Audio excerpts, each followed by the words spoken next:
الحمد لوليه والصلاة على نبيه أما بعد فأعوذ بالله من الشيطان الرجيم بسم الله الرحمن الرحيم وذكر فإن الذكرى تنفع المؤمنين صدق الله العظيم اللهم صل على سيدنا محمد وعلى آل سيدنا محمد وبارك وسلم۔ آپ کا عظیم الشان اجلاس اختتام کی سرحد کے قریب ہے۔ حضرات علماء کرام بہت سارے جلوہ افروز ہیں۔ میں شکر گزار ہوں اس اہم اور عظیم اجتماع کے لیے رفیق درس مولانا محمد وسیم صاحب قاسمی حفیظہ اللہ نے یاد فرمایا۔ قرآن حکیم میں اللہ تعالیٰ نے ارشاد فرمایا وَذَكِّرْ فَإِنَّ الذِّكْرَى تَنْفَعُ الْمُؤْمِنِينَ۔ ایمان کی باتیں اہل ایمان کے لیے مفید تر ہوا کرتی ہیں۔ ان کی زندگی میں ایمانی باتیں سن کر حلاوت پیدا ہوتی ہے، ایمان جاگ جاتا ہے، اللہ تعالیٰ کی محبت کا جذبہ اور انسانیت کا جذبہ انسان میں بیدار ہو جاتا ہے۔ آج دنیا بھر میں ہر ایک انسان دوسرے انسان سے کٹا ہوا، ایک انسان دوسرے انسان سے جلتا ہوا، خار کھاتا ہوا۔ یہ وہ اسباب ہیں جس نے آج ہمیں دھرتی میں اتار دیا ہے اور ہمارے وجود کو خاک میں ملا دیا ہے۔ حد تو یہ ہے کہ ایک سگا بھائی سگے بھائی سے جب سگی ماں کی گالی دیتا ہے اور سگی ماں کے روبرو تو ماں پر کیا گزرتی ہوگی اور کتنا دکھ اور افسوس اسے ہوتا ہوگا۔ یقیناً یہ دکھوں بھری باتیں ہیں جس پر انسان کی آج نظر نہیں جاتی۔ میری اپنی ذات سے، میرے اپنے کلام سے، میرے اپنی گفتگو سے کتنے لوگوں کو تکلیف پہنچ رہی ہے اور کتنے لوگوں کا دل چھل رہا ہے۔ آج انسان اس پر غور نہیں کرتا، جب بولتا ہے تو ایسا بولتا ہے دو دلوں میں دراڑ پیدا ہو جائے، دو دلوں میں تفریق پیدا ہو جائے۔ جب بات کرے گا ایسی کرے گا جس سے کسی آدمی کی انسلٹ اور توہین ہو جائے، اور کہے گا میں سمجھا رہا ہوں، میں نصیحت کر رہا ہوں، میں کام کی کہہ رہا ہوں، میں حق بات کہہ رہا ہوں۔ حال یہ ہے کہ بات حق ہوتی ہے لیکن انداز حق نہیں ہوتا، انداز جارحانہ، کسی کو جلانے والا، کاٹ کے کھانے والا ہوتا ہے۔ اس کو مومن نہیں کہا جاتا۔ مومن کا مطلب ایک دوسرے کو تکلیف راحت پہنچانا، عافیت پہنچانا، کسی کے لیے خوشی کا سامان بننا اور کسی کے لیے راحت کا سامان بننا، اسے مومن کہا جاتا ہے۔ ہم اور آپ نے مومن کا کچھ اپنا ہی مفہوم نکال لیا ہے، ایک دوسرے کو ستانا، تکلیف پہنچانا، گالیاں بکنا، چبھتے جملے کہنا، ایسے بولنا جس سے آدمی کی توہین ہو جائے، جس سے آدمی نہ خاندان کا رہے، نہ معاشرے کا رہے، نہ کنبے اور قبیلے کا رہے۔ اس سے پتہ لگتا ہے کہ دین ظاہر رہے، انسان کے باطن میں دین نہیں، انسان کے باطن میں ایمان نہیں۔ اگر اندر ایمان ہوتا، نبی کریم صلی اللہ علیہ وسلم کی بہت مبارک حدیث اتق اللہ حیث ما کنت، تم زمین پر جہاں بھی رہو، جس جگہ بھی رہو، خلوت ہو، جلوت ہو، بھیڑ میں ہو، تنہائی میں ہو، کمرے میں ہو، میدان میں ہو، جلسے میں ہو، بیابان میں ہو، ہر جگہ اللہ سے ڈرنا، اللہ کو خوف کھانا۔ جب انسان کے دل میں خدا کا خوف اترتا ہے، نہ پھر زبان سے کسی کو ستاتا ہے، نہ بیان سے ستاتا ہے، نہ انداز سے ستاتا ہے۔ لیکن آج کل تو اچھے خاصے کپڑے پہننے والا، بہت شاندار سی صورت بنانے والا جب بولتا ہے تو مت پوچھئے، پھر خاندانوں کے راز کھول دیتا ہے، حقیقتوں کو کھول دیتا ہے اور آدمی کو زمین پہ لگا دیتا ہے، اور پھر پلٹ کے کہتا ہے آج تو میں نے اس کا بہت اچھا علاج کیا، بہت اچھا علاج باندھ دیا، شرعام آج میں نے اس کو ٹھیک کر دیا۔ یہ ٹھیک اس کو نہیں کیا ہے، آپ نے اپنے آپ کو ٹھیک کیا ہے، اپنی آخرت کو برباد کیا ہے، اپنی نیکیوں کو قدکن لگایا ہے، اپنی نیکیوں کو گڑھے میں پہنچایا ہے۔ دین اسی کا نام نہیں ہم صف اول میں نماز پڑھیں. آج لوگوں نے یہی سمجھ لیا ہے. نہیں, ہم صف اول کے نمازی بھی ہوں اور معاملات اور اخلاق کی دنیا میں شاندار انسان بھی ہوں. لیکن نہیں, تقسیم ہو چلی ہے. صف اول کا نمازی جی اچھی خاصی داڑھی رکھنے والا, حج اور نمازوں کا روزے کا بہت پابند, لیکن جب گھر میں پہنچتا ہے گھر کے سارے بچے تنگ, بیوی تنگ, پڑوسی تنگ, بھائی تنگ, بیٹے تنگ. جب دیکھتے ہیں ان کی صورت کو ان کا دل چاہتا ہے یہ نہ آئے گھر میں. ہم باپ ہیں کہ باپ, اس کو باپ نہیں کہا جاتا. باپ کا مطلب ابو گھر میں آئے ہیں, سارے بچے چیچی قریب آ جائیں, ابو آئے ہیں, بہت پیارے ابو ہیں, محبت کرنے والے ابو ہیں, عزت دینے والے ابو ہیں, ابو کا یہ مطلب. لیکن نہیں, ہمارے دماغ میں اس کا مفہوم بھی غلط. بڑا موٹا سا لمبی چوڑی سی مونچھیں, جب گھر میں جائیں تو دہاڑتے ہوئے کوئی گھر میں چو بھی نہ کر سکے, کوئی بول بھی نہ سکے. ہم یہ سمجھتے ہیں ابا ہونے کا مفہوم مطلب ہے. نہیں, شریعت نے ہمیں دو چیزیں دی ہیں, حقوق اللہ بھی اور حقوق العباد بھی. ہم صف اول کے نمازی بھی رہیں اور بہترین انسان بھی رہیں. ہمارا پڑوسی بھی خوش, رشتہ دار بھی خوش, ایک جوان سے بوڑھا بھی خوش اور جوان بھی خوش. لیکن نہیں, ہماری کمیونٹی میں جوان ہو کے بوڑھا, ان پڑھ ہو کے پڑھا لکھا, دونوں ہی طبقے ایک دوسرے کو ٹارچر کرنے میں لگے ہوئے ہیں. نوجوان کا حال دیکھیے, آئے دن کہانی سننے کو ملتی ہے, گھر میں ذرا سا کچھ ہو میں تجھے طلاق دے دوں گا, تجھے چھوڑ دوں گا. حالانکہ نہ طلاق دینا چاہتا نہ چھوڑنا چاہتا. جب کبھی ایسی حرکت ہو جاتی ہے تو رونے بیٹھ جاتا ہے. لیکن یہ جملے بول کے دھمکانا چاہتا ہے, ڈرانا چاہتا ہے, تکلیف پہنچانا چاہتا ہے. کئی مرتبہ سگے رشتے داروں کو فون کر کے کہتا ہے یہ صحیح نہیں رہتی اور تم بھی ڈنگ میں نہیں رہتے, اگر نہیں باز آؤ گے تو میرے لیے ایک دوسرا رشتہ بھی, دروازہ بھی کھلا ہوا ہے. یہ سب جملے آدمی اس لیے بولتا ہے تاکہ انہیں تکلیف پہنچائے. میرے بھائیو, اس کو نہیں انسان کہا جاتا, اس کو مسلمان نہیں کہا جاتا. مسلمان یہ میری اپنی ذات سے کسی کو تکلیف نہ پہنچے. جب انسان ایک دوسرے کو تکلیف پہنچاتا ہے, ستاتا ہے, گالیاں بکتا ہے اور قول کہتا ہے تو اس سے اللہ کی رحمتیں رک جاتی ہیں. رحمت جو برس رہی ہوتی ہے وہ رک جاتی ہے. ہم رحمت کے روکنے والے نہ بنے, ہم رحمت کے اتارنے والوں میں شامل ہوں. ہم رحمت کو دفع کرنے والے نہ بنے, بلکہ ہمارا نام ان لوگوں میں ہو جن کی وجہ سے بستی پر, خاندان پر, معاشرے پر, جی گھرانے پر اللہ کی رحمتیں اترتی ہوں, اللہ کا انعام برستا ہو. اس کو کہا جاتا ہے حقیقی محبت اور اس کو کہا جاتا ہے سچی انسانیت. لیکن نہیں, آج اس سبق کو ہم اپنی زندگی سے غائب کیے ہوئے ہیں. اس سبق کو ہمیں واپس لانا ہوگا. اس کائنات میں کتنے ایسے لوگ گزرے جنہوں نے اپنی زبان سے اور ذات سے دوسرے لوگوں کو نہیں پہنچایا. آج تو آدمی سر عام اس طرح کی گفتگو کرتا ہے کہ دوسرے کی توہین ہوتی چلی جاتی ہے, وہ زمین میں اترتا چلا جاتا ہے. اس سے کبھی کام نہیں بنتا, ہمیشہ اس سے کام بگڑتا ہے. لیکن بات کہنے کے دو ڈھنگ ہوتے ہیں, ایک مثبت اور ایک منفی. مثبت سے ہمیشہ کام بنتا ہے اور منفی سے ہمیشہ کام بگڑ جاتا ہے. کیا مطلب؟ آئیے ان باتوں کو ذرا مثال سے سمجھیں. منفی کیا ہے, مثبت کیا ہے؟ منفی کی مثال, ایک نوجوان مسجد آ رہا ہے نماز پڑھنے کے لیے, پینٹ شرٹ پہنے ہوئے ہیں, زلفیں بائے ہوئے ہیں. وہ مسجد پہنچا, موبائل کو جیب میں رکھا, وضو کیا اور جیسے مسجد کے اندر داخل ہو رہا تھا اچانک ایک بڑے میاں جو پہلے سے مسجد میں موجود تھے وہ دیکھتے کے ساتھ کھڑے ہو گئے اور جاتے ہی پوچھا تم کون ہو اور کیا لینے آئے ہو؟ چچا میرا نام تو صداقت ہے اور میں نماز پڑھنے کے لیے آیا ہوں. کیا تیرے جیسا آدمی نماز پڑھے گا؟ ایک ہاتھ کے دل پہ اور ٹخنوں سے نیچے یہ پینٹ حرام ہے, حرام, اور داڑھی کٹی ہوئی, اور یہ کیا کانوں میں مرچی پہن رکھی ہے. کون ہو تم؟ نہ رہنے کا ڈھنگ, تم نماز پڑھو گے, بھاگ نماز پڑھو گے, تم احمق پھرتے ہو. اور یہ ہاف بازو ہاف آستین پہن رکھی ہے, ان میں نماز نہیں ہوتی, حرام ہے, غلط بات تمہاری.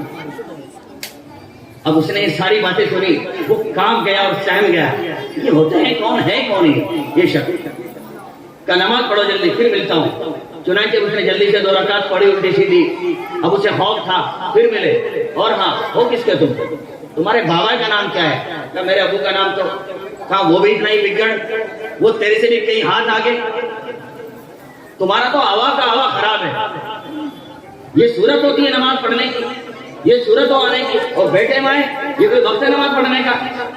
اب ایمانداری سے کہو، جب کسی نوجوان کو اس طرح ٹورچر کیا جائے، ٹارگیٹ کیا جائے اور اصلاح کے نام پر اس قدر تنبیہ اور شدت اور سختی اختیار کی جائے، اس سے کام بنے گا یا بگڑے گا؟ بولو بھائی، بگڑے گا۔ ظاہر سی بات ہے، یہ ہے منفی شکل جس سے ہمیشہ کام بگڑ جاتا ہے۔ اسی بات کو مثبت پہلو دوسرے طرز میں بھی کہا جا سکتا تھا۔ مثلا فرض کیجئے وہی نوجوان پینٹ شرٹ میں الجھا ہوا، کانوں میں لیڈ لگائے ہوئے، بلکہ موبائل کنگھالتے ہوئے، مستاتا ہوا، مسکراتا ہوا، پان کھاتا ہوا، کانوں میں مرچی ڈالے ہوئے مسجد پہنچے، اور کوئی بوڑھا مسجد میں بیٹھا ہوا ہو اور وہ سب کچھ کہنا چاہتا ہے جس کے اندر کمیاں اور خرابیاں موجود ہیں، لیکن جیسے ہی اس نے اس نوجوان کو دیکھا، وہ بجائے اس کے کہ بڑبڑائے کھڑا ہو گیا اور 1-2 منٹ کھڑا رہا۔ جب اس نوجوان نے مسجد میں انٹری لی، قدم رکھا تو بڑے میں آگے بڑھے، شاباش بیٹھے، آؤ ادھر آؤ ذرا، کس کے ہو بیٹا؟ ہمیں فلاں کا ہو، کیا لینے آئے؟ نماز پڑھنے آئے۔ واہ بیٹھے، میری تو طبیعت ہری ہو گئی تمہیں دیکھ کر۔ اگر ہماری بستی کے نوجوان اس طرح عبادت کرنے والے ہو جائیں، نماز پڑھنے والے ہو جائیں، اللہ اللہ کرنے والے ہو جائیں، پھر تو بیٹے بستی کا بیڑا ہی پار ہو جائے۔ یہ جو حالات آ رہے ہیں ٹل جائیں۔ بہت طبیعت خوشی آپ کی کنڈیشن دیکھ کر کے، واہ شاباش، تم ہو کس کے؟ کہ میں تو بھلا کہوں، ارے واہ کیا کہنے، تمہارا وہ باپ اتنا بھلا، اتنا اچھا آدمی، کیا پوچھ کے لے۔ ایک دن میں کیرٹو سے آ رہا تھا، راستے میں سفر کر رہا تھا، سواری نہیں تھی، میں تھک ہار گیا تھا، میرے گھٹنوں میں درد تھا، میں راستے میں بیٹھ گیا۔ بیٹے میں تو بیڑی پی رہا تھا کہ کوئی سواری آئے گی، دیکھوں گا کچھ کب کیا ہوگا۔ تیرا باپ اتنا بھلا، اتنا اچھا، خود سے سواری روکی اور مجھے اتر کے پوچھا، چچا کیوں بیٹھے ہو؟ میں نے کہا میں گاؤں جا رہا ہوں، تھکا ہوا ہوں، میرے اندر ہمت اور طاقت نہیں ہے، بیٹے تھک گیا، اس پہ ایک بیڑی پینے کے لیے بیٹھا۔ چچا آپ میرے ساتھ بیٹھو، میں لے کے چلتا ہوں، آؤ میرے ساتھ بیٹھو۔ کہ وہ تو اتنا بھلا آدمی بیٹھے، میں اس کے ساتھ بیٹھ کے آیا، اور ہاں مجھے کھیت میں جانا تھا، میں کھیت پہ رہتا ہوں، میں نے اس سے کہا میں کھیت جاتا ہوں، کھیت رہتا ہوں، اس نے کہا میں کھیت ہی اتار کے آؤں گا۔ اتنا بھلا بیٹے، تو میرا بیٹا ہے، میرے سینے سے لگ جا، آ جا، اتنا بھلا بچہ ہے، ایسے بچے ہونے چاہیے۔ بیٹے واہ شاباش، دل خوش کر دیا۔ میں تو ایک بات کہتا ہوں، اگر تم مان لے، کیا کہو کہ بیٹے مجھے یہ کہنا تھا، جب تم نماز پڑھنے آ ہی رہے، یہ ہاتھ تمہاری بازو آستین، جب آ رہے ہو اور وقت لگا بھی رہے ہو، تو اس میں نماز پڑھنے سے نماز تو ہو جاتی ہے لیکن ثواب کم ملتا ہے، نماز مکروہ ہوتی ہے۔ میری یہ چاہت ہے جب نماز پڑھا کرو، لباس بدل لیا کرو، اور یہ فل ہونا چاہیے تاکہ تمہیں ثواب بھی فل ملے۔ اور ایک دوسری بات، یہ جو تمہاری پیٹ ہے ٹخنوں سے نیچے جاری ہے، بیٹے اس سے اللہ ناراض ہوتے ہیں، یہ سزا کا گناہ ہے، ہمیشہ کا گناہ ہے، تہمت ہو، لنگی ہو، فلا ہو، اس سے گناہ ملتا ہے۔ بیٹے میری یہ چاہت ہے تم اسے اوپر کر لو، ذرا اوپر بڑھا لو، اور ہمیشہ اوپر بڑھایا کرو۔ اگر کوئی بوڑھا اس انداز سے بات کو سمجھائے، بات منے گی یا رہے گی؟ منے گی نا۔ آج میرے بھائیو، اصلاح کے نام پر ہم ایک دوسرے کی توہین کرنا جانتے ہیں، انسلٹ کرنا جانتے ہیں۔ کیا خیال ہے اگر ہم سچ راہ اور صحیح راہ اختیار کریں، کتنے بچوں کی اصلاح ہو سکتی ہے؟ ہم جب کسی کو پکڑتے ہیں سر عام تو کہتے ہیں یہ مورخ، یہ بے بھاتا، کم بخت کہیں کا، ایسا ہمارے گھر میں ہو گیا، یہ ایک وقت کا سجدہ کرتا ہو، نحوست برستی ہے، امیر صاحب رات دن کہتا ہوں، تم بھی ذرا اس کو سمجھاؤ، اس نے تو ہماری لٹیا ہی ڈبو دی۔ جب باپ اتنے بھولنے انداز میں اسے سمجھاتا ہے اور بجھاتا ہے اور اس طرح کی باتیں کرتا ہے، تو نوجوان بھی اپنے اندر جذبات رکھتا ہے، وہ اپنے اندر طے کر لیتا ہے تم جو بھی کہو میرے دل پر تمہاری باتوں کا کوئی اثر نہیں، اس لیے کہ تم نے مجھے پہلے ہی ذلیل کر دیا، پہلے ہی برا کہہ دیا، اب تو میں برا بن گیا، بس برا ہی رہوں گا۔ میرے بھائیوں، اگر ہم طرز بدل لیں، حالات بدل لیں، نظام بدل لیں، تو سسٹم بہت اچھا بھی ہو سکتا ہے۔ مثبت اور منفی سے ہمیشہ ہمیں کام کا فائدہ ہوگا اور کام کے بگڑنے کا اندازہ ہوگا۔ منفی پہلو کی ایک اور مثال، کئی مرتبہ آدمی جنگل سے آتا ہے، تھکا ہارا ہوتا ہے، گھر میں کھانے کے لیے پہنچتا ہے، بیوی دسترخوان لگاتی ہے، وہ کھانا کھانا شروع کرتا ہے، کہتا ہے پانی چاہیے، پانی بیوی پکڑاتی ہے، وہ لے کے آتی ہے اور ہاتھ میں گلاس تھماتی ہے، چنانچہ ابھی ایک ہاتھ میں سے کھانا کھا رہا اور ایک ہاتھ سے موبائل دیکھ رہا ہے، جس ہاتھ سے کھانا کھا رہا تھا لقمے کو رکھا اور گلاس کو پکڑنے کی کوشش کی اور دماغ اپنا موبائل میں الجھا ہوا تھا۔ جب برابر کہا کہ پکڑاؤ، بیوی نے پکڑایا، گلاس تھا، اچانک دھڑام سے چھوٹ گیا۔ اور گھر میں ٹیل اور پتھر لگا ہوا ہے، جیسے گرا فوراً چکنا چور. اب یہ بگڑا ادھر سے، یہ بگڑا، تیری آنکھ پھوٹ گئی، تجھے یہ بھی نہیں پتہ لگا میں نے گلاس پکڑا کہ نہیں، کم از کم دیکھ تو لیتی میں نے برابر گلاس پکڑا ہے کہ نہیں. ادھر سے وہ چیختی ہے کہ عجیب ہو تم، میں نے تو گلاس پکڑایا تھا. اگر تم مرد ہو کر گلاس نہیں پکڑ سکتے کیا پکڑو گے؟ ہاتھ پکڑو گے. تمہیں یہ بھی سلیقہ نہیں ہے، قصور تمہارا ہے میرا نہیں ہے. اب اس پر تو جھگڑا بڑھ جاتا ہے، لڑائیاں بڑھ جاتی ہیں اور کئی مرتبہ پھر طلاق تک نوبت پہنچ جاتی ہے. اسی بات کو آدمی دوسرے لہجے میں بھی ادا کر سکتا ہے. وہی کھانا کھانا ہے، وہی پانی مانگا ہے، وہی پانی آیا ہے، وہی پانی دیا ہے اور گلاس گر گیا، نیچے گرا، جیسے ہی گرا فوراً کہ بھی معذرت چاہتا ہوں، میرا برابر دھیان نہیں تھا، میں موبائل میں لگا ہوا تھا، کھانے میں الجھا ہوا تھا، میرے گلاس کی طرف دھیان نہیں گیا، آپ کو تکلیف پہنچی، گلاس ٹوٹ گیا. جب آدمی اس طرح سے ادا کرے گا، بیوی بھی کوئی پتھر جیسا دل نہیں رکھتی، وہ بھی عقل مند اور ہوشیار ہے، فوراً کہے گی نہیں نہیں قصور آپ کا نہیں، قصور میرا ہے، میں برابر آپ کو پکڑا نہ سکی، میری غلطی، مجھے دیکھنا تھا کہ آپ نے کنفرم پکڑا ہے کہ نہیں پکڑا ہے، لہذا قصور میرا ہے. اب دونوں آدمی جب آپ کی معذرت کریں گے تو معاملہ سدھر جائے گا اور نکھر جائے گا اور گھر ہمارا جنت کا نشان بن جائے گا. ہمیں چاہیے اپنی زندگی میں ہم دین کا پاس و لحاظ کریں، مثبت اور منفی کی ڈگر کو سمجھیں اور اپنی زندگیوں میں نئے نقش اچھے پیدا کریں. ایک حدیث سنا کر بس بات کو سمیٹتا ہوں، حالات بتا رہے ہیں کہ وقت بہت کم. المؤمن مرآۃ المؤمن، نبی کریم صلی اللہ علیہ وسلم کی بہت چھوٹی سی حدیث. فرمایا مومن مومن کے لیے آئینہ ہے. آئینے کی مثال رسول اللہ صلی اللہ علیہ وسلم کی پوری امت کے لیے آئینہ، پوری امت کے لیے آئینہ ہے. کیا مطلب؟ آئینے کے جو بندہ دیکھتا ہے چپ چاپ اس کی اصلاح کر دیتا ہے، کبھی شور ہنگامہ نہیں کرتا. مثلا ایک شخص آئینے کے سامنے آیا، اس نے شیشے کو دیکھا، جب شیشے کے سامنے آیا تو اس نے دیکھا اوہو یہ کیا ہو رہا ہے، یہ تو میری آنکھوں میں ڈھیڑ بہ رہی ہے، یہ میری آنکھوں میں ڈھیڑ بہ رہی ہے، اور یہ میرے سر پر کیا لگا ہوا ماتھے پر، وہ دیکھ رہا ہے دو طرح کے کالا نشان لگا ہوا ہے، آنکھوں میں ڈھیڑ ہے. فوراً اپنے آپ کو صاف کرتا ہے اور چہرے کو صاف کر کے شکر ادا کرتا ہے میں نے آئینے کو دیکھ لیا. اگر باہر نکل جاتا تو لوگ کیا کہتے ہیں، لوگ کیا کہتے ہیں. یہ آئینہ ہے. آئینے نے اس آدمی کی دو خرابیاں اور خامیاں بتائی، چہرے کے اوپر لگا ہوا کاجل سیاہی اور آنکھوں میں آئی ہوئی ڈھیڑ. دو کمیوں کی آئینے نے اصلاح کی، لیکن کیا شور مچایا، ہنگامہ کیا، پورے محلے کو بتایا؟ نہیں نا، بالکل چپ چاپ سائلنٹ موڈ میں، کسی کو پتہ بھی نہ چلا، کان بھی خبر نہ ہوئی. یہ ہے آدمی کی اصلاح کا طرز اور یہ ہے آدمی کی اصلاح کا طریقہ کار کہ چپ چاپ کانوں کان آدمی کو خبر بھی نہ ہو، اس کی توہین اور انسلٹ بھی نہ ہو. تو آئینہ کی خوبصورت آدمی کی اصلاح کرتا ہے. یہی نہیں، کئی مرتبہ آدمی اور کئی کاموں میں الجھا رہتا ہے، جب آئینے کے سامنے آتا ہے آئینہ اس کو بتاتا ہے، وہ اپنے آپ کو ٹھیک کرتا ہے. آدمی گھاس کاٹتا ہے، تن کا داڑھی میں الجھ جاتا ہے، آئینے کے سامنے آئے فوراً آئینہ کہتا ہے نکالو اس کو، آدمی نکال لیتا ہے اور فوراً صحیح ستھرا ہو جاتا ہے. بالکل ہمیں ایک دوسرے کی اصلاح کرنی، ایک دوسرے کی برائی پر تنبیہ کرنی، ایک دوسرے کی خامیوں پر نظر رکھنی، ایک دوسرے کی خامیوں کی اصلاح کرنی ہے، تو پیار بھرے انداز میں، محبت بھرے انداز میں، شفقت بھرے انداز میں. لیکن نہیں، اگر ہمیں معلوم ہو جائے ہماری بستی کے فلاں کا فلاں بیٹا نشہ کرتا ہے، پڑیا پیتا ہے، ہم کبھی اس کے گھر جا کے نہیں کہیں گے، بلکہ بیٹھک سجی ہوگی، چوپال لگی ہوگی، حکا چل رہا ہوگا، اس وقت میں کہیں گے جبھی فلاں کا لڑکا اس کے بارے میں سنا ہے وہ بگڑ گیا ہے. اب کوئی قاصد وہاں خبر پہنچائے گا تمہارے بیٹے کا وہاں چرچا اور تذکرہ ہو رہا تھا، اچھا وہ ہماری وہاں برائی کر رہے تھے، وہ تن جائیں گے، بجائے اس کے کہ آپس میں محبتیں پیدا ہوں. اللہ تعالیٰ اس طرح ہم اپنی زندگی کو ڈھالنے کی توفیق عطا فرمائیں اور پیار کے ساتھ، شفقت اور محبت کے ساتھ، محبت بھرے انداز میں اللہ تعالیٰ ہمیں اور آپ کو ایک دوسرے کی اصلاح کرنے کی توفیق عطا فرمائیں. وآخر دعوانا ان الحمد للہ رب العالمین.